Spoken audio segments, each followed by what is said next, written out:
வணக்கம் உறவுகளே, நலமா இருக்கீங்களா? வளமா இருக்கீங்களா? வளமோடு வாழுங்கள். இந்த பாமருடைய பார்வையில பகவத்கீதை இன்று 2வது அத்தியாயம் 17வது பதம். பகவான் கிருஷ்ணர் அர்ஜுனனோடு உரையாடி கொண்டிருக்கக்கூடிய நிகழ்வு, அதன் தொடர்ச்சி இன்று காண்போம். பகவான் பேசுறார். என்ன பேசுறார்? 17வது பதம். உடல் முழுவதும் பரவி இருப்பதை அழிவற்றதென்று நீ அறிய வேண்டும். அந்த அழிவற்ற ஆத்மாவை கொல்லக்கூடியவர் எவரும் இல்லை. ரொம்ப நுணுக்கமா பார்க்க வேண்டிய பதம். ஆத்மாவுடைய இருப்பை பற்றி ரொம்ப தெளிவா விளக்குகின்ற பதம். இதை ஒரு காணொலியில பதிவு பண்ண முடியாது. சிறு சிறு காணொலியா நான் ஒன்றுக்கு மேற்பட்ட அளவில் பதிவிட முயற்சி பண்றேன். பொதுவான கருத்து, உடல் முழுவதும் பரவியுள்ள ஆத்மாவின் உணர்வை, அதாவது இயல்பை இந்த பதம் நமக்கு தெளிவுபடுத்துது. உடல் முழுக்க பரவி இருக்கு அப்படிங்கிற ஒரு செய்தியே பல பேருக்கு முதல்ல தெரியறதில்ல. உடல் முழுவதும் உணர்வு பரவி இருக்கு, இதை எல்லாரும் உணர முடியும். உடலில் ஒரு பகுதியிலோ அல்லது உடல் முழுவதிலுமோ ஏற்படக்கூடிய இன்பம் துன்பம், இதை எல்லாரும் உணர்றாங்க. அதே நேரத்தில் உடல் முழுவதும் பரவி இருக்கக்கூடிய இந்த உணர்வு ஒருவருடைய சொந்த சரீரம் என்ற வரம்பிற்கு உட்பட்டது. இப்ப நம்ம உடம்புல உணர்வு இருக்கு, இதை எல்லாரும் ஏத்துக்கிறோம். உணர்வு வேற, உணர்ச்சி வேற. அதை நல்லா தெளிவுபடுத்திங்க.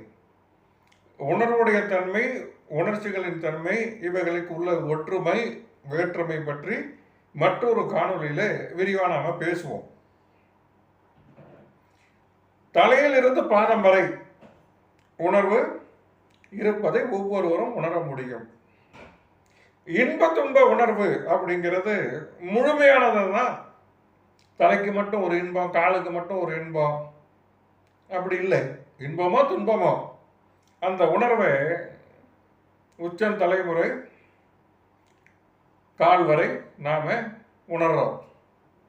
ஆனா அதே சமயத்துல ஒருவனுடைய சொந்த சரீரம் அப்படிங்கிற ஒரு எல்லைக்கு உட்பட்டு அது இருக்கு. இப்ப என்னுடைய துக்கத்தை நீங்க உணர முடியாது, உங்களுடைய இன்பத்தை என்னால உணர முடியாது. இன்பம் இருக்கு, துன்பம் இருக்கு, ரெண்டுமே நாம உணர்றோம். ஆனா ஒரு எல்லைக்குட்பட்டு, சொந்த சரீரம் அப்படிங்கிற ஒரு எல்லைக்கு உட்பட்டு நாம இதை உணர்கின்றோம். ஒரு உடலுடைய உண்ப துன்பங்களை மற்றவர்களுக்கு தெரியாது. எனவே ஒவ்வொரு உடலும் தனித்தன்மையுடைய ஆத்மாவிற்கு உரியது. ஒவ்வொரு உடலிலும் தனித்தன்மை பெற்ற ஆத்மா இருக்கின்றது. இதுதான் நித்தியமானது அப்படின்னு கடந்த பதங்கள்ல நாம பார்த்தோம். அது மட்டும் இல்லாம உபனிஷத்துக்களும் இதை கொஞ்சம் தெளிவாக நமக்கு உரைக்கின்றன. ஸ்வேதாரண்ய உபனிஷத், வேதாஸ்வர உபநிஷத், அது ஒரு அற்புதமான ஒரு தகவலை நமக்கு கொடுக்குது. ஆத்மா இருப்பதை தனிப்பட்ட உணர்வின் மூலமே அறியலாம். அந்த ஆத்மாவின் அளவு ஒரு முடியின் நுனியில் 10,000 ஒரு பங்கு என்று வர்ணிக்கப்படுகிறது. அதாவது இன்றைய விஞ்ஞானம், நவீன விஞ்ஞானம் அது அணுக்களா ஒப்பிடுது. அது இந்த பதத்தில் ஆத்மாவாக இன்றைக்கு 5000 ஆண்டுகளுக்கு முன்னிலேயே பகவான் நமக்கு எடுத்து உரைக்கிறார். எப்படிப்பட்ட நிலையில் நாம் இருக்கின்றோம், அதுக்கு இந்த ஒரு பதம் போதும். பகவத்கீதை நம்மை பற்றிய விஞ்ஞானத்தை நமக்கு தெளிவுபடுத்துகின்றது. ஆத்மாவின் இருப்பை மிக தெளிவாக எடுத்து உரைக்கின்றது. சரி, இதே பதம், இதே நிகழ்வு, இதே ஆத்மாவை பற்றி உபனிஷத்துக்களுடைய அடுத்தடுத்த தகவல். ஒரு முடியின் மேல் பாகம் 100ஆக பிரிக்கப்பட்டு, அவ்வாறு பிரிக்கப்பட்ட முடியானது மீண்டும் 100 பிரிவுகளாக ஆக்கப்பட்டால் அந்த உட்பிரிவு 1 எவ்வளவு இருக்குமோ அதுவே ஆத்மாவின் அளவாகும். 100 ஆக்கி அந்த 100 மேலும் 100 பிரிக்கும் பொழுது ஒரு முடியுடைய அளவு என்னவோ அந்த அளவு தான் ஆத்மா. கண்ணுக்கே தெரியாது, சுத்தமா தெரியாது.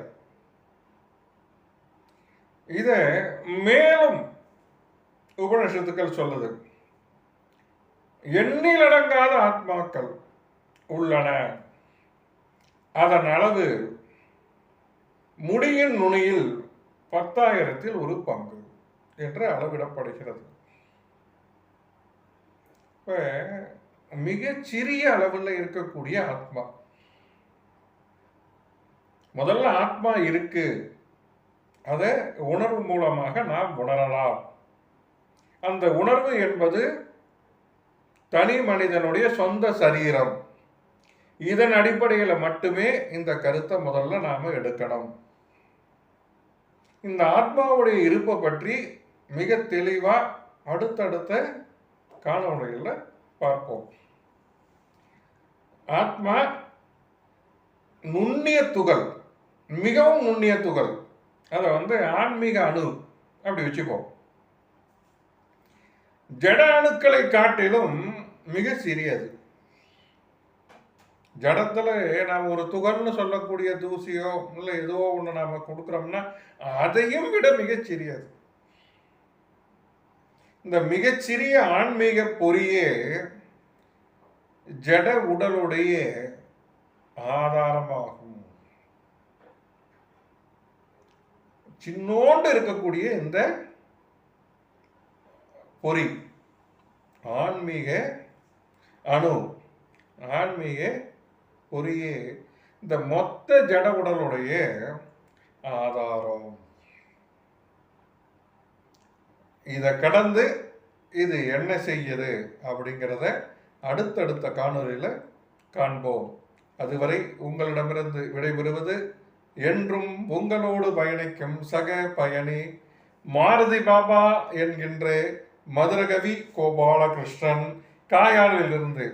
உங்களுக்காக நான் என்றும் உங்களோடு தான்.